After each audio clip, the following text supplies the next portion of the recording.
अस्सलाम वालेकुम नाज़रीन, मैं हूं आपकी मेज़बान आफरीन खान। लेके आई हूं आपके लिए आपका ये पसंदीदा प्रोग्राम जिसका नाम है आपकी सहेली।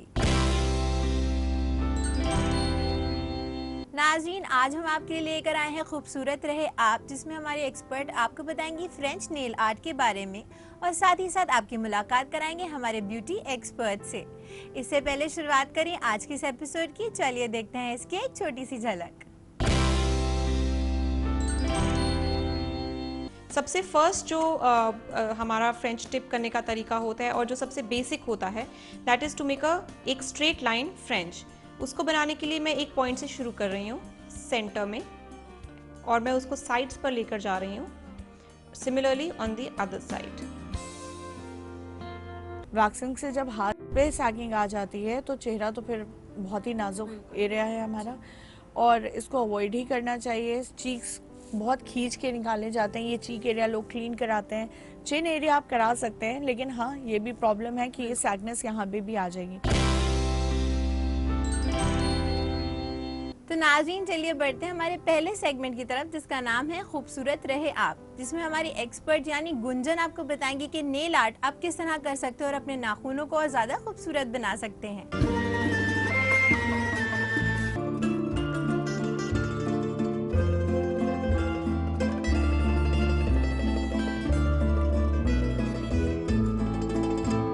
हेलो फ्रेंड्स, मैं हूँ गुंजन और आज मैं आपको देने वाली हूँ फ्रेंच नेल्स बनाने के कुछ क्विक टिप्स। तो फ्रेंच नेल्स जैसे कि आप जानते ही हैं कि काफ़ी पॉपुलर हो चुके हैं हमारी डेली रूटीन लाइफ में। एवरीबडी वांट्स कि सब उनके हाथ बहुत खूबसूरत दिखें, तो उन्हीं खूबसूरत हाथों को बनाने के लिए हम आपको दे रहे हैं कुछ फ्रेंच रिलेटेड टिप्स हमारे नेल्स को डेकोरेट करने के लिए। तो आइए दिखाते हैं हम आपको कि आप कैसे बना सकते हैं फ्रेंच नेल से अपने हाथों को खूबसूरत। फ्रेंच नेल्स बनाने के लिए हमें जो प्रोडक्ट्स की ज़रूरत पड़ती है वो मैं आपको बताने वाली हूँ। हम बेस के लिए एक बहुत न्यूट्रल शेड यूज़ करते हैं ताकि आपकी जो नेल्स हैं वो एक नेचुरल लुक दें। और आगे टिप्स के लिए we always use a white paint ताकि जो हमारा कॉन्ट्रास्ट है वो बना रहे। So I just show you कि हम किस तरीके के कलर्स यूज़ कर सकते हैं। This is a very neutral tone of brown और अ बेज। ये एक बहुत न्यूट्रल कलर है ब्राउन का और स्किन कलर का, तो ये आपके नेल्स को बहुत इक्वलाइज करके रखता है आपकी स्किन के साथ। Then we use this white paint जिससे कि हम फ्रेंच टिप बनाते हैं। We can also use some glitter paints अपने टिप को डेकोरेट करने के लिए। So I just give you a quick demo. मैं आपको एक क्विक डेमो दूंगी ताकि आपको पता लगे कि हम किस किस तरीके से फ्रेंच नेल्स बना सकते हैं। हमारे फ्रेंच के जितने भी डिफरेंट टाइप्स हैं मैं आपको इस ऑलरेडी मेड हैंड में बता रही हूँ। इसके बाद मैं आपको डेफिनेटली दिखाऊंगी कि हम ये कैसे बना सकते हैं। इन सब के डिफरेंट टाइप्स हैं एंड जैसे कि आप देख ही सकते हैं कि ये थोड़ा सा राउंड शेप में है। So this is called a round French. ये जो है ये एक स्ट्रेट लाइन में बना हुआ है, तो ये एक इसे कहते हैं हम स्ट्रेट फ्रेंच। दिस इज़ थोड़ा सा ये डीप यू में है, तो इसको हम कहते हैं कि डीप यू फ्रेंच और ओवल फ्रेंच। और ये जो है ये एक तिरछी लाइन वाला फ्रेंच है, इसे हम डायगोनल फ्रेंच कहते हैं। ये आजकल काफ़ी पॉपुलर है क्योंकि ये थोड़ा सा रेगुलर फ्रेंच से थोड़ा हटकर है। तो ये सब मैं आपको अभी एक क्विक डेमो में बताऊंगी ताकि आप अपने घर बैठे अपने हाथों को कम समय में खूबसूरत बना सकें। मैं एक सैम्पल हैंड यूज़ कर रही हूँ और उसके लिए मैंने जो आपको 3 नेल पेंट्स दिखाएं मैं उन्हीं को ही यूज़ कर रही हूँ। बट इसके अलावा आप पिंक कलर भी यूज़ कर सकते हैं, वो भी बहुत नेचुरल स्किन टोन को सूट करता है। फॉर दिस मैंने इनके ऑलरेडी ये कलर अप्लाई किया हुआ है। अगर आप चाहते हैं एक डार्कर टोन इसी कलर की तो आप इसके दो कोट्स लगा सकते हैं। अदरवाइज़ कभी कभी कुछ कलर्स लाइटर होते हैं तो उनके हमें ज़्यादा कोट्स लगाने पड़ते हैं। रेस्ट ऑफ द कलर्स उनका एक कोट भी I think is more than enough, आपको उससे ज़्यादा ज़रूरत नहीं पड़ती है। इसके बाद अब मैं आपको बता रही हूँ कि हम फ्रेंच टिप्स कैसे बना सकते हैं। सबसे फर्स्ट जो हमारा फ्रेंच टिप करने का तरीका होता है और जो सबसे बेसिक होता है दैट इज़ टू मेक एक स्ट्रेट लाइन फ्रेंच। उसको बनाने के लिए मैं एक पॉइंट से शुरू कर रही हूँ सेंटर में और मैं उसको साइड्स पर लेकर जा रही हूँ, similarly on the other side. And this is how your straight French will look. ये आपका एकदम सीधी लाइन के जैसे एक फ्रेंच हो गया। अगर आप पूरे नेल्स को इसी तरीके से रखेंगे तो आपका पूरा का पूरा बिल्कुल सिंपल फ्रेंच नेल्स का लुक आ जाएगा। इसी के साथ हम बना सकते हैं एक राउंड फ्रेंच, जो कि इसी तरीके से बनता है। हमें स्क्वायर फ्रेंच बनाने के बाद और स्ट्रेट फ्रेंच बनाने के बाद हम इसको थोड़ा सा साइड से टर्न कर देते हैं ताकि वो एक राउंड शेप में आ जाए। ये बहुत ही सिंपल है और इसमें बिल्कुल ज़्यादा समय नहीं लगता है, जैसे कि आप देख ही रहे हैं। तो अब अगर आप कंपेयर करेंगे, आप इन दोनों उंगलियों में थोड़ा सा डिफरेंस देख सकते हैं। This is a straight French और ये थोड़ा सा हमने राउंड फ्रेंच कर दिया है। अगर इनिशियली आपको प्रॉब्लम आती है कि आपसे लाइन स्ट्रेट नहीं बनती हैं, आप एक स्ट्राइपर पेन यूज़ कर सकते हैं कि आपको एक मार्जिन्स देने के लिए कि आपको किस तरीके से बनाना है, कहाँ कहाँ पर कितना कलर लगाना है। आई थिंक वो आपको बहुत हेल्प करता है। इसी के साथ हम इसी को ही आगे ओवल फ्रेंच में कन्वर्ट कर देते हैं। आपने एक राउंड फ्रेंच बनाया एंड उसी को आपने थोड़ा सा और डीप कर दिया लाइक दिस, और यहां से पूरा राउंड करके मार्जिन्स देकर आपने इसको थोड़ा सा ओवल शेप में बना दिया। द लास्ट स्टाइल जो है हमारा फ्रेंच का, दैट्स डायगनल। अब आप डायगनल किसी भी डायरेक्शन में बना सकते हैं। अगर आप चाहते हैं हमें इस तरीके से डायगनल बनाना है तो आप इस तरीके से यहाँ से एक पॉइंट से शुरू करें और उसको पूरा नेल के अक्रॉस ले आएं। तो ये जो आपकी ये पूरी लाइन है ये एकदम सीधी एक ही साथ एक ही स्ट्रोक में आ जाएगी। अगर आपको दूसरी डायरेक्शन से फ्रेंच चाहिए तो आप सिमिलरली इसी डायरेक्शन से शुरू करके यू कैन पुल इट, आप पूरा का पूरा उसको उस कॉर्नर पे ले जाएंगे तो आपका इस तरीके से डायगनल बन जाएगा। दो हम वी फ्रेंच नेल्स भी करते हैं जो कि इस तरीके से किए जाते हैं। सो इसमें आपने दोनों डायगनल्स को यूज़ करा है और उससे आपका एक वी फ्रेंच बन गया है। So these are the 4 kinds of French जो कि आप घर बैठे आराम से इन 5 मिनट्स बना सकते हैं। मुझे उम्मीद है कि आपको ये फ्रेंच नेल्स बनाने के क्विक टिप्स ज़रूर पसंद आए होंगे और आप इनको ज़रूर अपने घर पे ट्राई करेंगी। मैं फिर मिलूंगी आपसे कुछ और इंटरेस्टिंग टिप्स के साथ नेक्स्ट वीक। तो नाज़रीन, देखा आपने कैसे आप अपने नेल्स को एक नया लुक दे सकते हैं फ्रेंच नेल आर्ट के जरिए। इसी के साथ नाज़रीन मैं आपको याद दिला देना चाहूँगी, अगर आप भी कुछ खास देखना चाहते हैं हमारे सेगमेंट में तो अपने खास आपके व्यूज़ हमें आप भेज सकते हैं और मेल भी कर सकते हैं। हमारा ईमेल आईडी है aks@etv.co.in। नाज़रीन, इसी के साथ वक्त हो चुका एक छोटे से वक्फे का, मगर वक्फे के बाद हम आपकी मुलाकात कराएंगे हमारे ब्यूटी एक्सपर्ट से जो देंगे आपको बहुत सारी अहम जानकारियाँ। तो कहीं मत जाइएगा, देखते रहिएगा आपकी सहेली।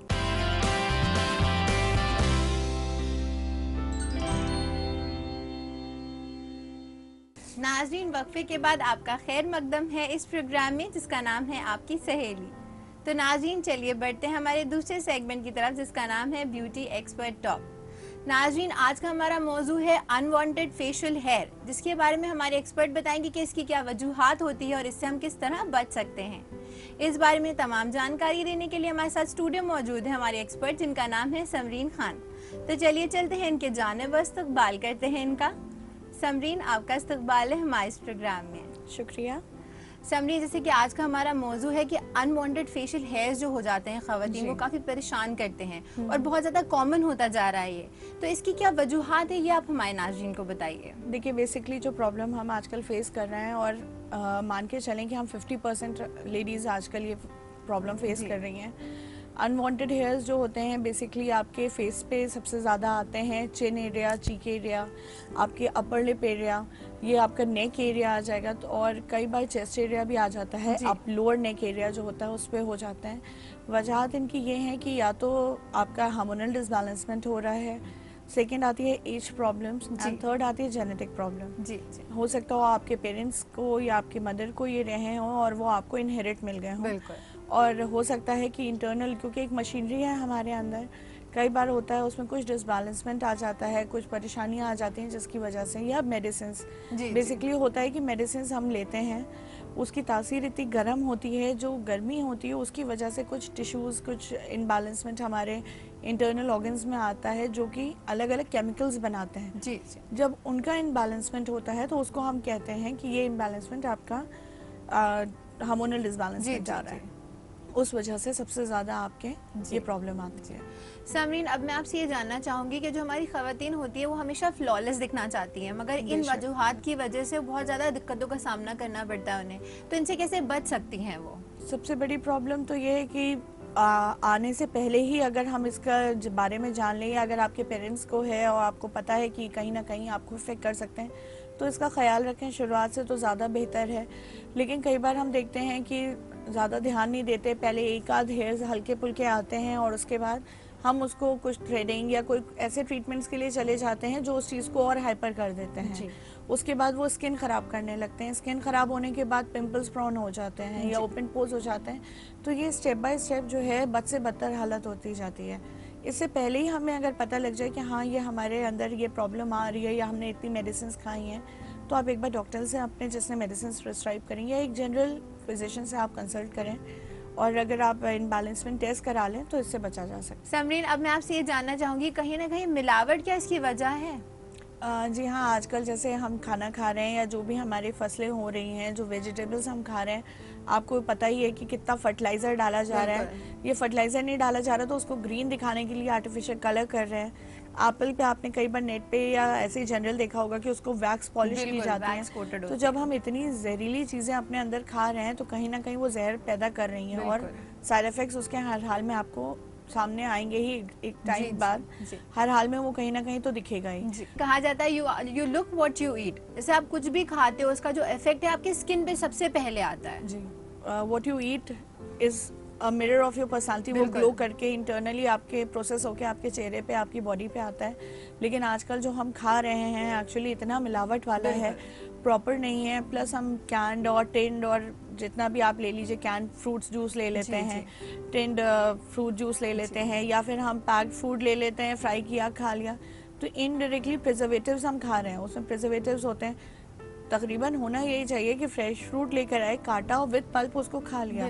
पेट साफ होना सबसे अहम चीज़ होती है। अगर आपका पेट साफ हो रहा है, आप नॉर्मल आपको स्टूल पास हो रहा है, तो उससे क्या होता है कि आपका फेस ग्लो करता है, स्किन ग्लो करती है, क्योंकि पेट साफ है, इंटरनल मशीनरी प्रॉपर काम कर रही है, एक तरह से आप कह सकते हैं। लेकिन अगर ये काम नहीं कर रही तो जाहिर सी बात है बेसिक प्रॉब्लम्स तो आ ही जाती हैं। समरीन, जैसे कि देखा जाता है बहुत सारी टेक्नोलॉजी डेवलपमेंट हो गई है। जैसे कि अगर हम बात करें लेजर की, इससे आपका जो हेयर है रिमूवल बहुत अच्छा होता है, तो इसके बारे में आप क्या कहना चाहेंगी? बेसिकली देखिए, लेज़र का जो ये अभी हमारी मशीन से इंट्रोड्यूस हुई है, ये आ तो बहुत पहले रही थी, अब्रॉड में तो ये इंट्रोड्यूस हो गई थी, लेकिन हमारे इंडिया में नहीं हुई थी। कुछ मिथ भी थी लोगों के अंदर कि हाँ ये कराने से स्किन कैंसर हो जाएगा, ये कराएंगे तो फलाना चीज हो जाएगी, लेकिन ऐसा स्किन बर्न हो जाती है, ऐसा भी सुना गया है। बर्न हो जाती है क्योंकि वो बहुत हाई इंटेंसिटी हीट होती है। लेकिन अब जो हमारी मशीन्स आ रही हैं उसमें आपको कूलिंग टेम्परेचर देते हैं। पहले एक टेम्परामेंट आपका टेम्परेचर मेंटेन करते हैं स्किन का, अप टू -1 तक के वो मशीन कूलिंग दे सकती हैं अगर आपके सेंसेशन बहुत सेंसिटिव स्किन है। तो अगर इतने टेम्परेचर पे ला के उसको आप लेजर करवा रही हैं तो it doesn't give you any harm, वो प्रॉब्लम नहीं करेगा। बिल्कुल। लेकिन हाँ, उससे कराने से पहले भी सेंसिटिविटी टेस्ट हम करते हैं जी, कि खुदा ना खास्ता अगर आपको कोई प्रॉब्लम आ गई तो उस जले का निशान फिर सर्जरी से ही जाता है। बिल्कुल। तो हमेशा आप अपने डॉक्टर से अच्छे से कंसल्ट करें, फिर उसके बाद या किसी अच्छे जहाँ भी आप करा रहे हैं से करवाना चाहिए। बिल्कुल एक्सपर्ट से कराना चाहिए। प्लस एक पैच टेस्ट पहले करा ले, जैसे हम कलर्स का पैच टेस्ट करते हैं वैसे लेजर का भी पैच टेस्ट होता है। हेवी स्किन जैसे हम हैंड पे करेंगे, फिर हम नेक पे करेंगे, या नेक पे नहीं करके हम किसी जगह ऐसी सेंसिटिव स्किन पे करेंगे जहाँ पे फेस की रिलेवेंट स्किन होती है, इक्विवेलेंट होती है, उस पे देखेंगे अगर सही आया तो फिर हम फेस पे दे सकते हैं जी। समरीन, इस बारे में हमारी बातचीत यूं ही जारी रहेगी। तब तक के लिए अपने नाज़रीन को मैं याद दिला देना चाहूँगी, अगर उनके भी हैं ब्यूटी से रिलेटेड कोई भी सवाल जिनके जवाब चाहते हैं वो समरीन से या देना चाहते हैं हमें अपना बेशकीमती फीडबैक, तो वो हमें मेल कर सकते हैं। और हाँ नाज़रीन, अपने सवालात आप हम तक पहुँचा सकते हैं फेसबुक के जरिए भी। हमारा ईमेल आईडी है aks@etv.co.in। नाज़रीन, इसी के साथ वक्त हो चुका है एक छोटे से वक्फे का, मगर वक्फे के बाद हमारे एक्सपर्ट देंगे आपको और भी बहुत सारी अहम जानकारियाँ, तो कहीं मत जाइएगा, देखते रहिएगा आपकी सहेली।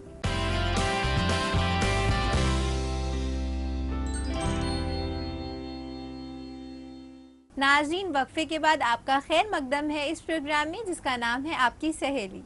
तो तो नाज़रीन, जैसे कि हम बात कर रहे थे अपने एक्सपर्ट से कि अनवांटेड फेशियल हेयर ग्रोथ से हम कैसे बच सकते हैं, तो चलिए अपनी बातचीत का सिलसिला यूं ही आगे बढ़ाते हैं। समरी, जैसे वक्फे से पहले हम लेज़र की बात कर रहे थे, तो अब मैं आपसे ये जानना चाहूँगी कि किस एज की ख़वातीन ये करवा सकती हैं और कितनी फ्रीक्वेंसी में? देखिए, बेसिकली हम गर्ल्स को अवॉइड ही करते हैं कि हाँ, जो बहुत सेंसिटिविटी स्किन लिए हुए होती है उसको नहीं कराना चाहिए, और उस एज में फेशियल हेयर्स का कोई वो प्रॉब्लम भी नहीं आता है। बस अपर लिप आते हैं या कभी कभार अगर हार्मोनल प्रॉब्लम आ रही है, कुछ गर्ल्स कहती हैं नहीं हमें हाथ पे भी लेज़र कराना है, तो वो करा सकती हैं जी। वरना फेशियल हेयर्स जो basic problem cheeks area, neck area आती है, वो तो उनको पता भी नहीं चलता कि अभी शुरुआत भी नहीं होती है उसकी। लेडीज़ के लिए हम ये कहते हैं जब ब्लैक हेयर्स हो, क्योंकि वाइट हेयर पे लेज़र नहीं होता है, लेज़र काम नहीं करता है, कोई भी कितनी भी अच्छी मशीन हो वाइट हेयर्स पे काम नहीं करती। अच्छा। तो जब आपकी ये एक सर्टेन एज हो जिसमें आपके ब्लैक हेयर्स हो, उसी पे वो काम करती है, क्योंकि उसका एक मोटो है, एक पैटर्न है, वो उसी पे चलता है। दूसरी चीज़, लेज़र लोग करा लेते हैं और कहते हैं अब तो फुर्सत, लेकिन ये फुर्सत नहीं होती है। शुरुआत में मिनिमम 7 से 10 सिटिंग करानी पड़ती हैं, इंटरवल बढ़ता जाता है। ये होने के बाद 6 महीने से साल भर बाद आपको एक आध रिपीट सेशन लेना पड़ता है। रिपीट सेशन नहीं लेंगी तो 2-4 साल बाद ये रिपीटेडली आपके फेशियल हेयर्स फिर से आ जाएंगे। समरीन, अब अगर हम बात करें थ्रेडिंग की, तो अक्सर जो खवातीन होती हैं वो थ्रेडिंग प्रेफर करती हैं, जैसे फोरहेड पे करा ली और भी बाकी जहाँ भी कराती हैं, तो इसकी क्या अच्छाई होती है और ये करवा सकती हैं कि नहीं वो? हाँ, थ्रेडिंग अच्छी चीज़ है। मनी उसमें हम बहुत एक्सपेंसिव कहते हैं नहीं, ट्रीटमेंट है, आपने मंथ में 15 डेज में एक बार करा ली। बेसिकली अपर लिप और आईब्रोज को तो हम कहते ही हैं, क्योंकि वो एक शेपनिंग देनी होती है आईब्रोज विदाउट। आप वैक्सिंग कराइए तो कई बार होता है, डर रहता है अगर एक्सपर्ट नहीं है कि वो पता लगा आईब्रो की शेप खराब हो गई, तो सबसे बेस्ट तरीका उसका या तो लेज़र है या थ्रेडिंग है। And upper lip also it's very sensitive area, तो होता है कि कम बाल है, लेकिन हाँ जैसे फोरहेड की बात हो गई, चीक एरिया, चिन एरिया हो गई, तो हमने देखा है चिन में भी लोगों के हल्का सा बियर्ड फॉर्म होती है और वो उसको थ्रेडिंग करा लेते हैं। होता है कि वक्त दर वक्त ये हार्ड होते जाते हैं, स्पेशली चिनी एरिया जो है। चीक्स भी ठीक रहते हैं, चिन एरिया खराब हो जाता है। तो उससे क्या होता है कि एक तो बहुत ज़्यादा पेनफुल होता है, दूसरी स्किन बहुत हार्ड हो जाती है, ओपन पोर्स की प्रॉब्लम है। आप कभी हाथ लगाइए तो इतनी रफ स्किन लगेगी जैसे लगेगा हम मेल्स किसी आदमी के चेहरा छू रहे हैं, किसी उसका छू रहे हैं, गाल छू रहे हैं, जो इतना ज़्यादा बियर्ड वाले फॉर्म में आ जाते हैं। तो अवॉइड करिए, इससे अच्छा तो फिर आप वैक्सिंग के लिए जाइए बनस्बत थ्रेडिंग के, अगर बहुत है, और नहीं तो बेस्ट वे है कि इसके ऊपर आप लेज़र ट्राई करें। समरीन, जैसे कि अगर आपने बात करी अभी वैक्सिंग की, तो अक्सर ये देखा जाता है जिनकी स्किन बहुत ज़्यादा सॉफ्ट होती है, जिन खवातीन की, तो वो सैगी होने का खतरा होता है, तो इसके बारे में आप क्या कहना चाहेंगी? बेसिकली जो प्रॉब्लम आती है कि हम वैक्सिंग कराते हैं और वैक्सिंग करा के फेशियल हेयर्स रिमूव कराते हैं, इसका टाइम इंटरवल बहुत इंपॉर्टेंट होता है, और एज भी, कि अगर बहुत कम उम्र है और आप वैक्सिंग करा रहे हैं तो क्योंकि उसको पुल करके निकालना होता है, तो स्किन सैग आउट करती ही है। जितनी भी टाइट स्किन हो सैगिंग पे आती ही है, इसलिए हम लोग कहते हैं कि आप टाइम इंटरवल बढ़ाइए, नहीं तो आप इसको अवॉइड करिए। कोल्ड वैक्स के लिए जाइए, नहीं तो हर्बल वैक्सिंग के लिए जाइए। हनी एंड शुगर की वैक्सिंग मैं आपको बताऊंगी कैसे बनती है, हम घर पे भी कर सकते हैं, जैसे आप पार्लर नहीं जा पा रहे हैं, अर्जेंट है, कोल्ड वैक्स आपके पास नहीं है, कटोरी वैक्स आती है, हम घर पे कर सकते हैं, नहीं है तो हनी को कैसे यूज़ कर सकते हैं। दूसरा, ये सैगिंग आती है, इसको आप अवॉइड नहीं कर सकते हैं। वैक्सिंग से जब हाथ पे सैगिंग आ जाती है तो चेहरा तो फिर बहुत ही नाजुक एरिया है हमारा, और इसको अवॉइड ही करना चाहिए। चीक्स बहुत खींच के निकाले जाते हैं, ये चीक एरिया लोग क्लीन कराते हैं। चिन एरिया आप करा सकते हैं, लेकिन हाँ ये भी प्रॉब्लम है कि ये सैगनेस यहाँ पे भी आ जाएगी। ना भी डबल चेन हो तो वो डबल चेन वाला, क्योंकि ये सब एरिया बहुत ज्यादा सेंसिटिव होता है हमारे। बेशक, बिल्कुल। वो लुक जो है आपका, हल्का जो पॉस्चर है वो ओवल आने के बजाय फिर वो सैगीनेस में अजीब सा यहाँ पे डंपी एरिया आ जाएगा, तो वो लगेगा ना भी चिन हो लेकिन वो चिन लटक रही है आपकी, ऐसा लगता है। तो नाज़रीन, ये तो इन्फॉर्मेशन थी अनवांटेड फेशियल हेयर ग्रोथ के बारे में, और हम उम्मीद करते हैं ये सारी इन्फॉर्मेशन आपके लिए बेनिफिशियल साबित होंगी। अब वक्त हो चुका है हम अपने प्रोग्राम में क्वेरीज को शामिल करें। समरीन, ये जो क्वेरी आई है ये अमरीन ताज ने भेजी है। ये जानना चाहती है कि इनकी स्किन काफ़ी ऑयली है, तो वाटरप्रूफ मेकअप के बारे में जानना चाहती हैं, और ये भी कहती हैं कि ये जानना चाहती हैं कैसे ग्लोइंग स्किन पाएं, क्योंकि मेकअप हम हर वक्त नहीं लगा सकते, तो इसके बारे में आप उनको क्या बताना चाहेंगी? अमरीन, आपकी स्किन अगर नॉर्मल है तो बहुत अच्छी चीज़ है, क्योंकि गर्मी और सर्दी दोनों में आप दोनों मौसम की चीज़ें इस्तेमाल कर सकती हैं। बेसिकली समर्स में हम अपने व्यूअर्स को कहते हैं कि मूस के ऊपर जाएं, फाउंडेशन लिक्विड मत लगाएं, मूव्स लगाएं। तो मूव्स नॉर्मल ये है कि आप बिल्कुल नेचुरल लुक आएगा, आप डेली लगा सकती हैं, स्किन को कोई प्रॉब्लम नहीं आएगी। वरना BBCC क्रीम्स हमारे पास अवेलेबल हैं, आप BB क्रीम अपने स्किन के अकॉर्डिंग जाके देखें या CC क्रीम अप्लाई कर सकती हैं, प्लस उसके ऊपर लूज पाउडर लगा लें, वो नेचुरल मेकअप आ जाएगा। जस्ट आप to apply little lip shade अगर लगा लिया और काजल लगाया, और आप किसी भी पार्टी के लिए या नॉर्मल डे के लिए भी आप तैयार हैं, आपके ऊपर है। दूसरी चीज़ आपने पूछी है कि नेचुरल ग्लो कैसे मेंटेन कैसे रखें। तो देखिए, सबसे बड़ी बात है, गर्मियों का टाइम है, टैनिंग हो ही रही है, तो हम सबसे पहले दिन की शुरुआत करेंगे टोनर से। अगर आप घर पे हैं, मुंह धो के नहा चुकी हैं, तो टोनर रखिए फ्रिज में, टोनर से कॉटन से अच्छे से मुंह को साफ करिए। ठंडे टोनर से ज़रूरी है कि वो सूदनर होता है स्किन का। दूसरा, मॉइस्चराइज करना मत भूलें। लोग गर्मियों में मॉइस्चराइजेशन को भूल जाते हैं, कहते हैं पसीना तो आ रहा है। देखिए, ऑयल फ्री क्रीम लाइए, आपकी स्किन अच्छी है, नेचुरल है, बिल्कुल नॉर्मल बेस पे है, तो आप कोई भी अच्छी क्रीम्स पे जा सकती हैं, बढ़िया ब्रांड्स पे। डे क्रीम लगाइए, नाइट क्रीम डे क्रीम वाली मत लेकर आएगा, डे क्रीम नॉर्मल क्रीम लाइएगा, वो लगाइए, एंड दैट्स इट। आप देखिएगा आपका नेचुरल ग्लो मेंटेन रहेगा। और अगर आप होम रेमेडीज़ पे जा रही हैं, तो मैंने पिछले एपिसोड्स में काफ़ी चीज़ें आपको बताई हैं। दही अप्लाई कर सकती हैं और खीरे का जूस लगा सकती हैं, वो नेचुरल आपका बूस्टर है चेहरे पे, आपका ग्लो इंशाल्लाह मेंटेन रहेगा। अमरीन, मुझे अब यकीन है कि आपको पता होगा कि अब आपको क्या करना है। समरीन, आप हमारे इस प्रोग्राम में आई और आपने हमारे नाज़रीन को इतनी बेनिफिशियल इन्फॉर्मेशन दी, इसके लिए आपका बहुत बहुत शुक्रिया। शुक्रिया। नाज़रीन, इसी के साथ मैं आपको फिर से याद दिला देना चाहूँगी, अगर आपके भी हैं कोई भी सवाल जिनके जवाब चाहते हैं आप हमारे एक्सपर्ट से, या देना चाहते हैं हमें अपना बेशकीमती फीडबैक, तो आप हमें मेल कर सकते हैं। और हाँ नाज़रीन, अपने सवालात आप हम तक पहुँचा सकते हैं फेसबुक के जरिए भी। हमारा ईमेल आईडी है aks@etv.co.in। नाज़रीन, हम आपके सवालात और आपके फीडबैक्स के मुंतज़िर रहेंगे। इसी के साथ वक्त हो चुका है नाज़रीन, हम अपने प्रोग्राम को यहीं ख़त्म करें, लेकिन होगी आपसे फिर मुलाकात बहुत सारी नई जानकारियों के साथ। तब तक के लिए रखिए अपना ख्याल और हमारी पूरी टीम को दीजिए इजाज़त। खुदा हाफ़िज़।